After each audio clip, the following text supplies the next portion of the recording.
Hi friends, is சரி cinema base அப்டேட்டில் அடுத்தது ஒரு அதிரடியான ஒரு அப்டேட்டோடு வந்திருக்குங்க. கூலி படத்தில் ரஜினி சாரை பற்றி லோகேஷ் கனகராஜ் சமீபத்தில் ஒரு பேட்டி கொடுத்துருக்காரு. நேற்றுக்கு நைட்டு அதை பற்றி கொஞ்சம் பேசினோம். இப்போ அடுத்த அதை பற்றின ஒரு டீட்டெயிலான விஷயம். ஃபர்ஸ்ட் ஆஃப் ஆல், கூலி எல்சிஓவில் வரல. அந்த படம் டைம் ட்ராவல் கதையும் கிடையாது. முழுக்க அந்த கோல்டு ஸ்மக்லிங், அப்புறமேட்டு அந்த வாட்ச் சம்மந்தமான கதை தான் இது.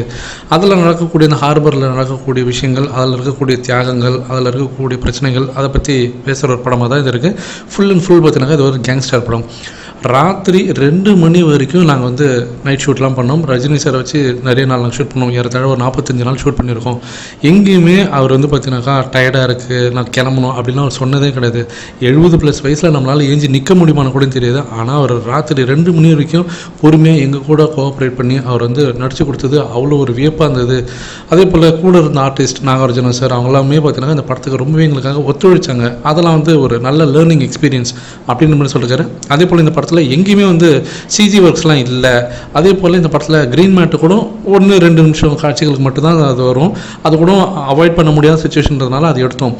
மற்றபடி முழுக்க பார்த்தீங்கன்னா ரியலிஸ்டிக்கான லொக்கேஷன்ஸில் தான் அந்த படத்தை நாங்கள் ஷூட் பண்ணோம். So coming to the story அப்படின்னு பார்க்கும்போது இந்த படம் ஸ்டார்டிங்கில் பார்த்தீங்கன்னாக்கா ஒரு மிஸ்ட்ரியோட ஒரு த்ரில்லராக தான் ஆரம்பிக்கும். அங்கங்கே ஒரு ஹைலி எமோஷன்ஸ் இருக்கும். படம் போக பார்த்தீங்கன்னாக்கா இன்ட்ரோ பிளாக்கு கிட்ட ஒரு பூம் ஆகும், ஒரு டிரான்ஸ்ஃபர்மேஷன் நடக்கும். அதுவும் குறிப்பாக ரஜினி சாரோடைய அந்த கேரக்டர், அந்த தேவான்ற கேரக்டர் பார்த்தீங்கன்னா ஒரு பூம் ஆகிட்டு வரும். செகண்ட் ஹாஃப் முழுக்க நாகார்ஜுன சார் சொன்ன மாதிரி தான் விசில் மூவி தான் இது. அதை ரஜினி சாரோட ஃபேன்ஸுக்கெல்லாம் ஒரு கொண்டாடக்கூடிய அந்த மொமெண்ட்ஸ், மாஸ் மொமெண்ட்ஸ்லாம் அங்கங்கே எலிவேட் ஆகிட்டே தான் இருக்கும். ஒரு கட்டத்தில் பார்த்தீங்கன்னாக்கா ஒரு ஹைலி ஒரு ஆக்ஷன் பிளாக் இருக்கக்கூடிய ஒரு மூவியாக மாதிரி கிளைமேக்ஸ் கிட்டலாம் பார்த்தீங்கன்னாக்கா அப்படி வெட்டிச்சு சேதரும். ஸோ அந்த இடத்துலாம் பார்த்தீங்கன்னாக்கா அந்த அண்டர்லைன் ரஷ் அந்த விஷயம் நீங்கள் பார்க்கலாம். கூஸ் பம்ப்ஸ் பயங்கரமான விஷயங்கள்லாம் இருக்கும்.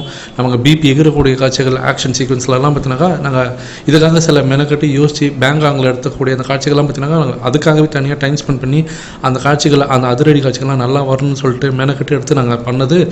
அதோட அவுட்புட் ரஜினி சார் பார்த்துட்டு ரொம்பவே ஹாப்பியாக இருக்காரு. அடுத்தது இன்னொரு படம் என் கூட பண்ணணும் அப்படின்னு சொல்லிட்டு அவர் கேட்டார். கண்டிப்பாக எங்களோட டைம் லைன் எப்படி அமையும்னு தெரியல.